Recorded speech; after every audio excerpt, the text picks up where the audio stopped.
This is the Hear K Tell podcast, and I am your host, Christina Alexander. Now, my special guest on this episode is Ify Ibekwe. Not only is she an Arizona women's basketball alum, but she's also my sister cohort 4 at WHQ Nike. And so in this episode, we're going to talk about her success, how she's been able to create it, attain it, and also attract it. But also, we're going to delve into her family, her foundation, and how it's important to stay focused and curious about the things that you want to learn more about. So stay tuned. Welcome to the Hear K Tell podcast. I am your host, Christina Alexander, and my special guest today is my cohort 4 sister at the WHQ. We're not going to say the name, but we know what it stands for. So listen, let me just tell you a little bit about who she is. She is an Arizona women's basketball alum. She is an Olympian. She is a 2-time Afro Basket Champion. She is a WNBA vet, of course. She's a FIBA commentator, and she's currently a NIKE Global NXT apparel expert. Welcome, Ify. What's going on, Ify? That was a nice intro. Thank you. I'm saying I got to make sure that the people know exactly who we have as a special guest today because I'm excited about this. We've been trying to kind Yeah. of get our schedules to align, but Yeah. I absolutely wanted to have you because I know that you do more than just sport. I've seen it, I've witnessed it. Sometimes I'll be lurking on your IG, talk about I see you, and I think it's important because most people think you just do sport and then that's it. And it's so not the case. Like, so not the case. So, as I mentioned, you are an Arizona women's basketball alum, the number 24 pick in the 2011 draft. I'm so old because that seems so yesterday. You were also a member of the Nigerian women's national team. I want you to pinpoint your most pivotal moment in your life to date. I feel like I had different ones in different stages of my life. Like I Okay, had give it I to us was then. in high school, I remember I tore my ACL and I just sat with my favorite coach, James Anderson. He was also my AAU coach and he was just giving me the real about, basketball and how I can expand my game. At that moment, I was just playing the 4 or 5. He was just like, "But if you wanna really, really think about your career and the longevity, you have to stretch your game." So I was just like, "Well, what does that even mean? Oh my god, I gotta work more," you know? So, that was high school, and then converting that to college, and then having the, college talk to the pros, and then the pros to overseas. So there's different stages that, were very pivotal for me in my career. So, yeah. But I want you to kind of dive a little bit because, as you know, right now is March Madness. And by the time this airs, March Madness will be over. But I Yeah. want people to understand that transition when in high school, you're one type of a player. And then when you get to college, you need to expand your game. So did you go from a 3 to a 4 or 4 to a face up 5? No, I went to a 4 to a 3-2. Ooh. Yeah, so 6'2", height for a post player, but I'm, like, small and I could guard, so that's when I understood when I was a junior in high school, I knew that by my freshman, sophomore year, I had to do something different, so, worked on my ball handling, my three-point shots, my pull-ups, understanding when a small guard is on me, okay, post up, when a big is on me, face up. So just different things that I worked on. And that was really, honestly, that was probably, I would just say that, because if I didn't have that conversation, I wouldn't understand, the versatility the game brought. So let's just say that one. Yeah. Oh, we're gonna put that down. Putting it down. Okay, so on this platform, the Hear K Tell podcast, we discuss the transition from sport to career. What's the best advice that you've received and from who? For my transition, like in the corporate world, Absolutely. So from sport to career, what was the best advice? um, all right, I got you obviously I'll do career to sports. When I Okay. started working at my new jobs after retiring, they were just very surprised as an athlete. I was just punctual, on time, professional. And I'm like, why is that any different? So it was just like, it baffled me sometimes to, get those responses. But it's that was it. I felt like even though I had no idea about the corporate world while I was playing basketball, I took key things that I learned and that helped me grow as a woman to the corporate world. Time management, being professional, communication, handling adversity. Maybe you don't get a project on time and then you have a deadline. Working with other people that are not in your team. So just those things. It's just like going overseas, having different teammates, speaking different languages, having a coach. So that's what I understood, and that's exactly what it was easy transition for me, because I just kept going. It's just the mindset that I had was, okay, I'm in a corporate world, but I'm just going to bring in all the things that I've learned over the years of basketball. And I would say I mean, Joan Bovancini, my freshman year coach, she Shout out. She's a legend.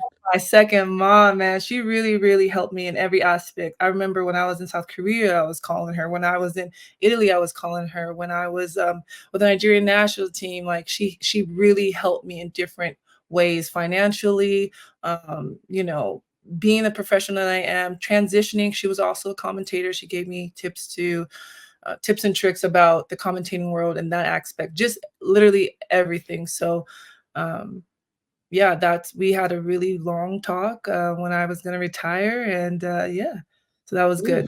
Yeah, I love that because I think you touched upon a couple things. The lessons that we learn on the court are so transferable. We yeah, just have to recognize and know when to apply them in the next chapter. You talked exactly. about punctuality, you talked about adversity. If you're playing a team sport, you're dealing with that in each and every game, match, whatever you call, when the lights come on. And I think we miss that sometimes because we have that experience. Whether Yeah, you played 2 years, I don't care if you played in JUCO, I don't care if you played, now kids don't spend 8 years in college, I don't it's still valuable experience that you can't find it on TikTok, you can't read it in a book.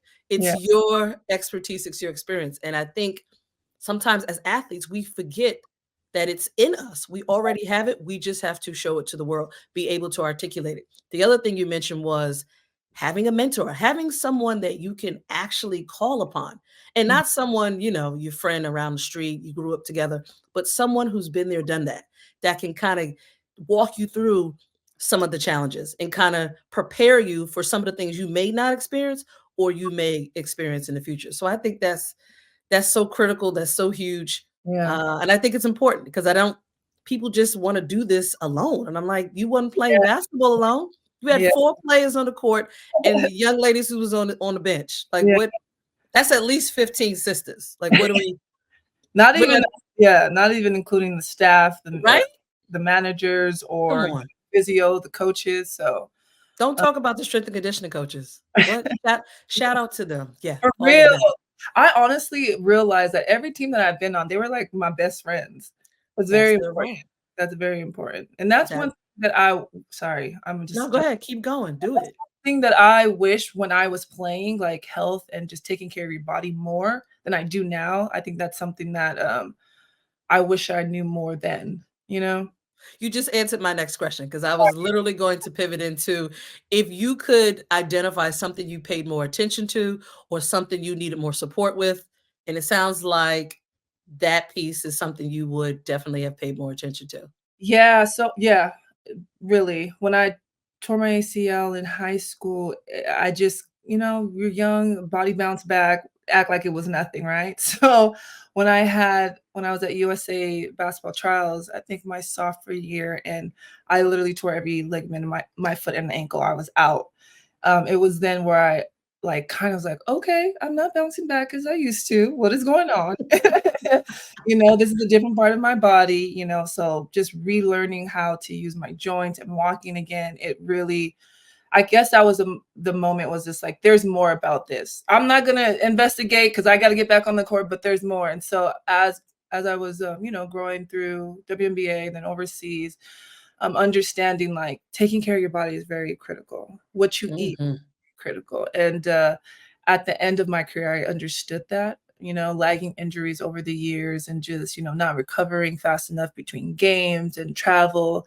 So that was something that I was just like, dang, I wish I really just researched it and not spend all my summer just in the gym, up and down, pounding, shooting. It's also Mileage, yeah, mileage. like, you gotta take care of your body, you gotta hit the weight room, do yoga, Pilates, have a nutritionist, like, it's not just, "Alright, I'm about to get this, hour and 30-minute every day this summer," like, that's too much, and, that's what we were doing, though, Yeah. so, understanding the difference of, listening to your body is very important, and I wish I knew then what I know now.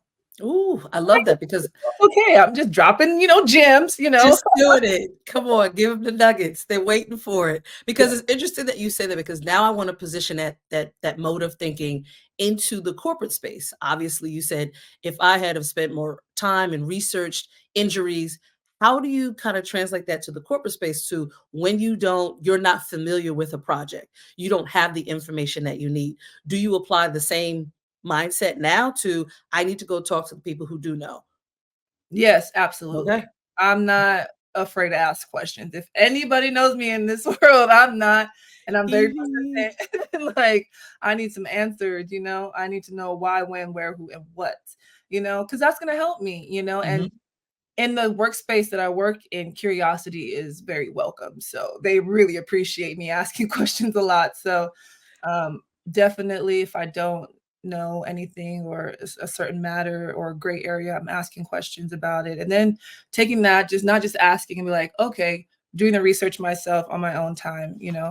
So yeah. Mm, mm. Welcome to the corporate world. Thank you. Now, what makes you uniquely special? And before you answer this, I want right before you go in, Ify, okay, teammate, I want you to really give us this is storytelling. I want you to really give us paint a picture of who Ify is because like I said, you are dope. You've done more than one thing. You come from a very strong foundation. Want to make sure we shout out your family, your parents, your Absolutely. culture, your background. Like all those things matter. So go ahead and answer. Yeah, there's so much. Okay, so who We got is time. okay? Listen, we got time. We got time. Who is Ify? So let's see. I think how people view me is just like, oh, she's just so this nice, cool girl. Like, she's fly, she's dope, whatever. But if you really know me, like I think I have one of the most biggest hearts. I'm a good listener. If you come to me and say, Ify, this is on my mind, or, venting to me, like I'm listening, I'm being there for you. But then like in 10 minutes, I have five ways to help you, five ways to, just make you feel better or, help the situation in any ways. I am one to put people on. If someone is saying like, I need help in this, or do you know someone? I'm like, absolutely. Let me do my research to help you. Cause we all can win. I have no Absolutely.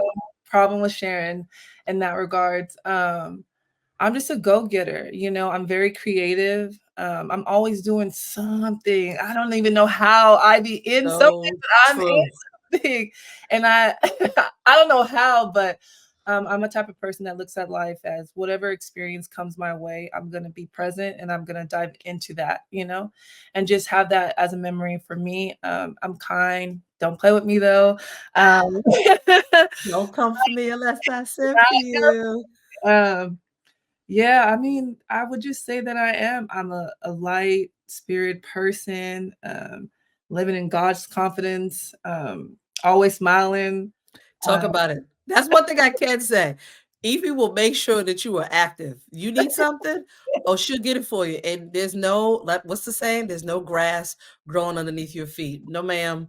No, sir. Not at I all. just have a Now, lot of love to spread, so yeah, that's we'll just me. keep spreading it. Now, I want you to kind of give us a little bit of a give us a little bit about your background, the importance of your family, your foundation. Because I think when we talk about the success of individuals, we just talk about what they've experienced, what they've been able to overcome, and then where they are now.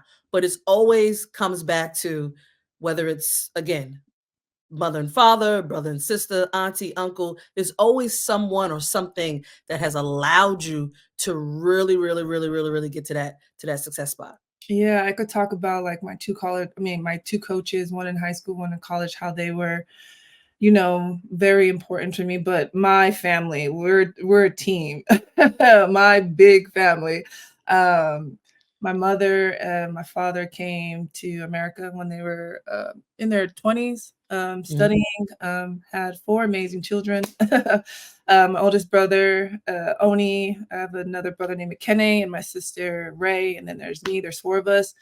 Honestly, my siblings and my family, like, they're the reason why I am who I am today. So that's what I can definitely say. And just, you know, being the youngest, I was able to sit back and watch each sibling go through whatever they needed to go through. And I made sure that I learned from that to put myself in the best position, you know? And they're just, I don't know. I don't know, our family, my family's so cool. I can't even explain. Ah, If anybody is watching this and then you had the chance to meet any of my family, you would just say great things about them. So, um, they pushed me, to be the best, you know, person, basketball player, sister that I can be.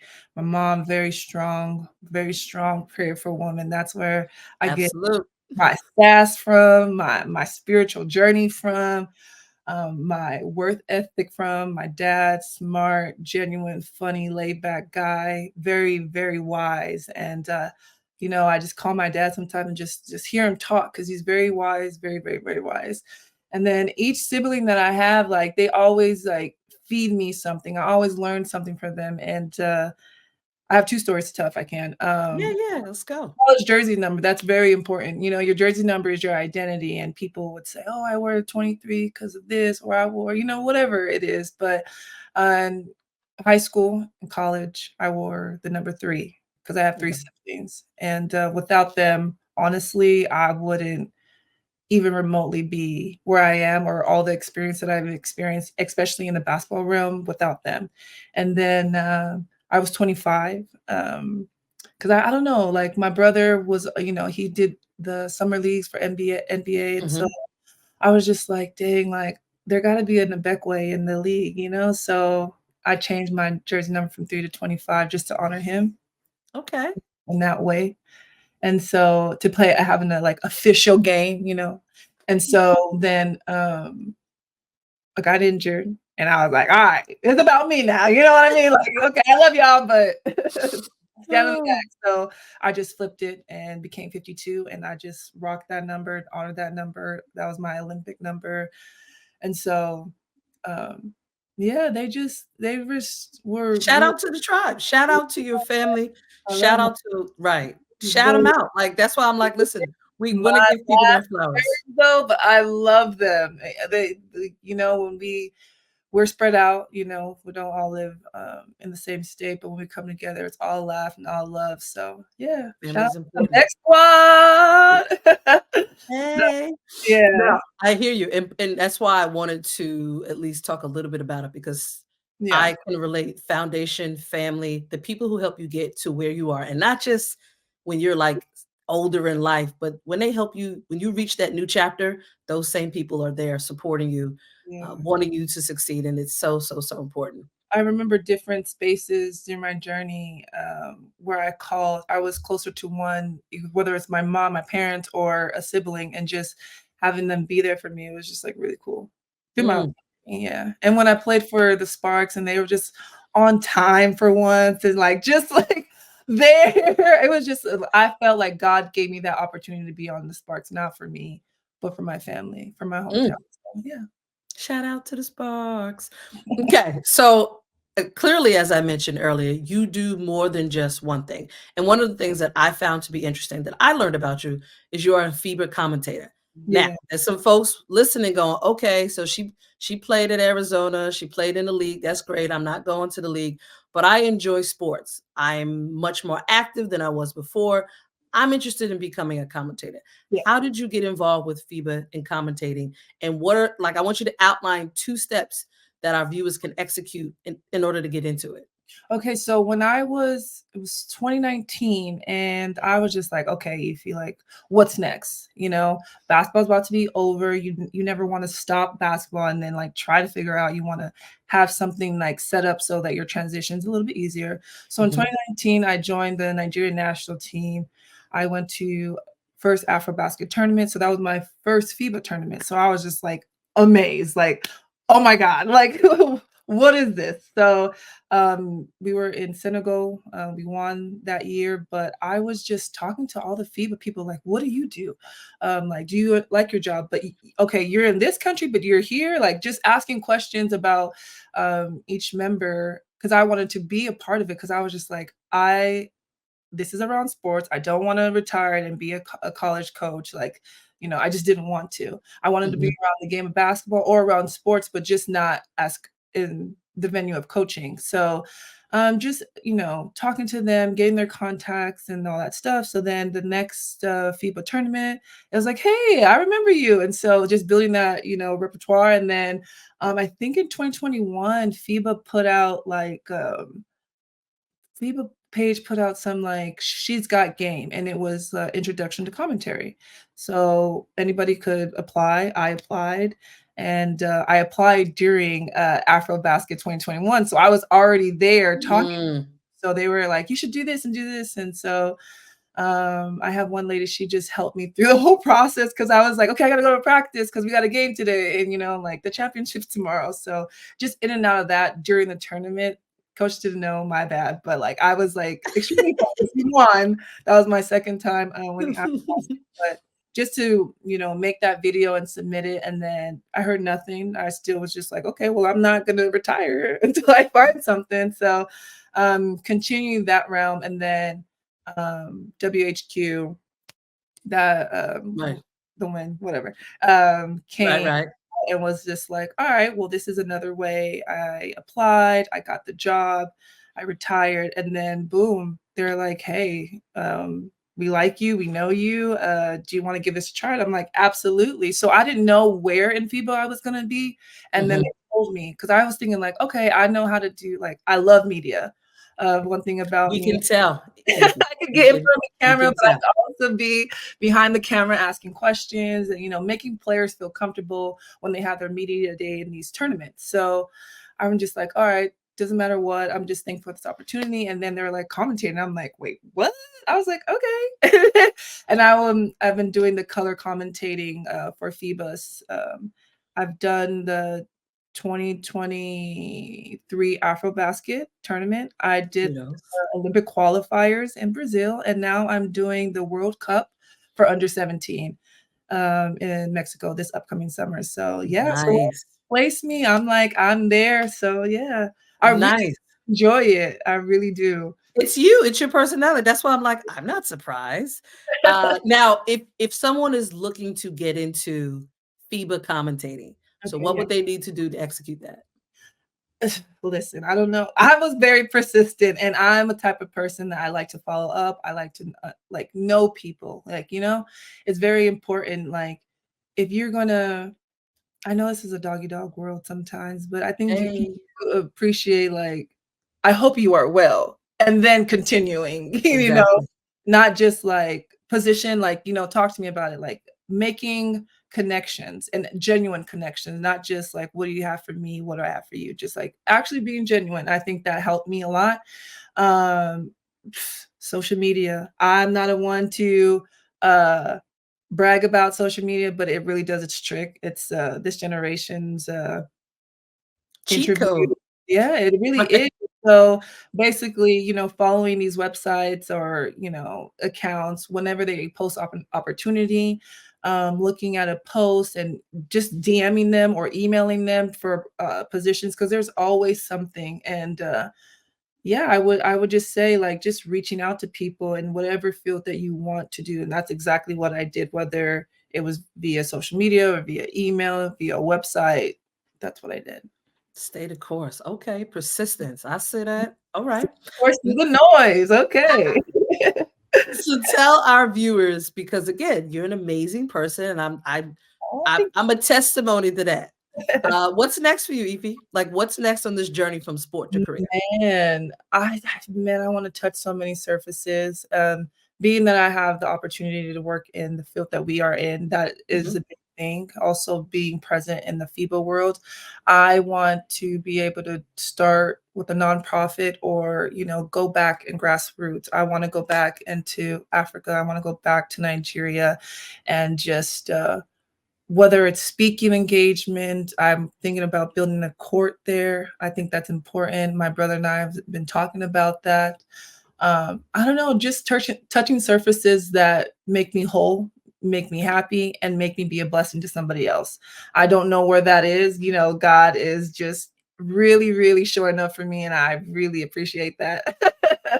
But really, I want to be able to do something with kids and help kids out, fundamentals in sports. It's very important. My parents was like, I am not paying for your college. So you need to get there some way. And it was through sports, getting a full Mhm. ride scholarship. All of us didn't have to worry about our education in that realm and paying for it because that's a lot. So being able to play a sport and I don't know. I think that's what I wanna do, or fashion. I love fashion. Everyone knows Li that. Listen, folks, if you ever make it to WHQ and you see Ify, because listen, Ify be on the other side of campus. And some of the folks who know the other side of campus.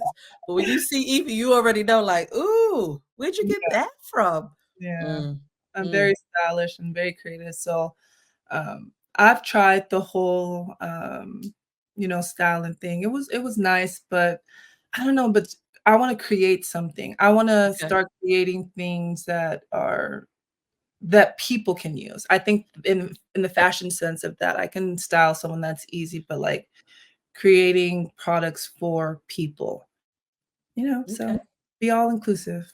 I love that. Listen, that's where we are. Ify is going to, like she said, touch many spaces.